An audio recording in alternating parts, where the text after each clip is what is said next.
Hello everyone, welcome to the Fairbank Campestre School presentation. With you, the speakers from the language area, the teacher Joanna and Miguel. Woof, woof. Good morning to all the people who are attending this virtual meeting. My name is Joanna Alonso, Bachelor in English, Spanish and French from La Salle University in Colombia. I have been working for 12 years as a language teacher. My partner, Miguel Ángel Ramirez, Bachelor in Teaching English as a Foreign Language from UNAD. He has been working as a language teacher for 5 years. And Marta Medina Mendoza, Bachelor in Electronics from Universidad Pedagógica Nacional, specialized in mathematical education from OEI. He has been working as a teacher for 12 years. And we will be in charge of giving you a brief summary about our digitalization experience. To start, we would like to tell you a little bit about our school to give some context. We are located in the Americas, specifically in Colombia, and our mother tongue is Spanish. Fairbank Campestre School is located 25 kilometers from the capital of our country, Bogota. Our school is surrounded by nature and animals on top of a mountain, almost 3,800 meters above sea level. Being away from the city, we have several challenges such as the continuous supply of energy and intermittent internet service. But we also enjoy the pure air and tranquility that this place provides. In our school, we have about 20 different teachers and about 315 students in courses from preschool to 11th grade, which is the last grade before starting university studies in our country. Our students come from 12 different cities and towns that are transported daily with our school buses. We are proud to say that we are among the top 200 schools out of a total of more than 13,000 schools that carry out tests in Colombia. It has not been an easy task, but we are very proud to see how far we have come. Until 2012, the school had been working its classes in a traditional way. The only tool we had was a board, some recorders, and of course some computers, which were only used for computer science classes. In 2013, our directors wanted to innovate and provide a more up-to-date education and make a partnership with Sistema Uno Internacional, which offered many audiovisual and online resources for primary education. Classrooms began to be digitized. This meant that teachers had an iPad or a laptop computer, video bin in each classroom, as well as internet access to use the available audiovisual resources. As the years went by, new functionalities were added and Santillana Compartir came to help with the strengthening or digitization in high school courses. It was no longer enough for the students to have audiovisual resources inside of the classroom, but it was important for them to have access at home to be able to make effective reviews of what they saw inside of the classrooms. And this is why a virtual platform began to have an important role for both teachers and students, since their students had access to digital books and did not have to take them home because they could find them in digital environments. In addition, a more personalized way was found to communicate with the students and solving the questions from home because this platform provided us with messaging service, forum, and sending activities. New tools and new challenges were also found for teachers. We had a lot to learn from using these platforms. Not only did we have access to more educational tools, virtual, digital, and audiovisual, but we also had, for example, the Pleno system, with which we could design our exams in a more visual way because we had the ability to add videos and audios to make the tests more meaningful. Also in the area of mathematics, we started working with another ally, the McGraw-Hill Publishing House, which has an excellent online exercise platform called Alex and proved to be success in strengthening students' skills. When we started the year 2020, we, teachers and students, were very used to running our classes and looking for technology-based ways to keep our attention. So we started our year like any other, but we never imagined that from one moment to the next, life would change us in such a drastic way. Our school year begins in the month of February, and in the month of March, on the 16th, the quarantine began in our country. For us, it was a very sudden because on Friday afternoon we all went out to enjoy the weekend, but we never imagined that we would not go back to school. For many other schools, it was a big blow because they didn't know how to handle the situation of starting to teach from their homes, and a number of questions arose for everyone, such as how are we going to connect with our students? How are we going to give our classes if they and we don't have the books in our homes? How are we going to keep our students' attention? How much time are we going to have to think about solutions for everything we are going to face? For us, Fairbank Campestre School, it took us only 2 days. Yes, that's right, only 2 days to start with virtual classes. Because, as we mentioned earlier, we had several tools with which both students and teachers were familiar. On the first day, we as teachers went to our school to collect all the materials to be able to connect from home, and we collected the few things that the students had in their classrooms. And through the school buses, we went house to house handing over all their belongings. Already on the second day, we established communication with the students through their platforms, informing them that the next day we would normally start our classes at the established schedule. A question I imagine you have at this point is, how was it possible to start classes so quickly? Well, the school has a complete package with Google in order to be able to create emails for each of the students and thus make use of the Meet real-time meeting platform. This platform was chosen because in our country it offered the best guarantees in terms of security. Although we had all the tools to get started and rely on them and our teaching abilities to face this challenge, it wasn't easy to see how school life as we knew it took a 180-degree turn.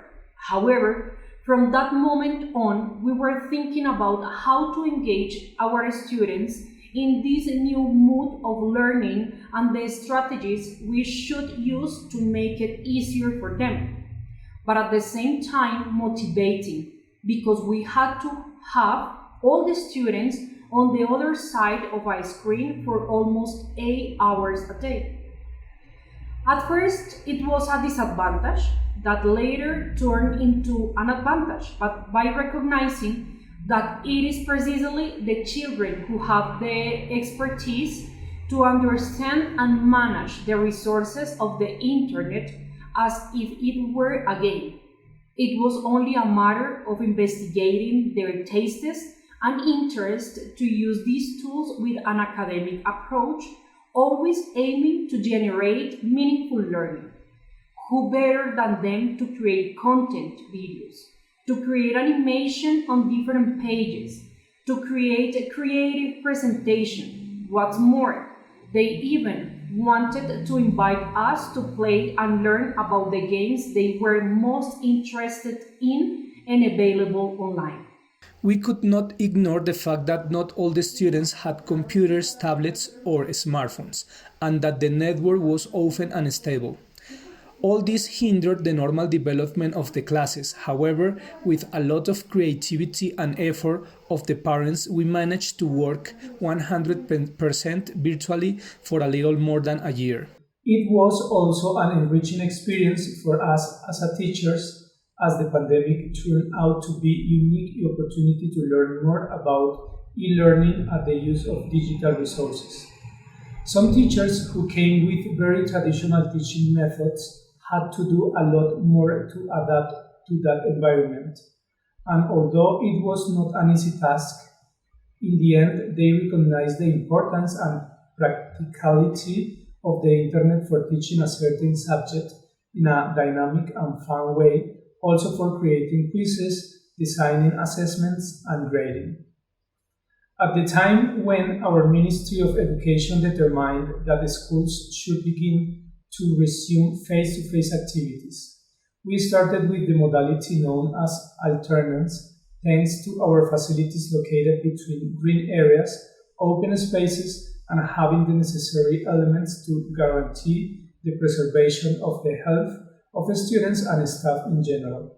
We also started immediately.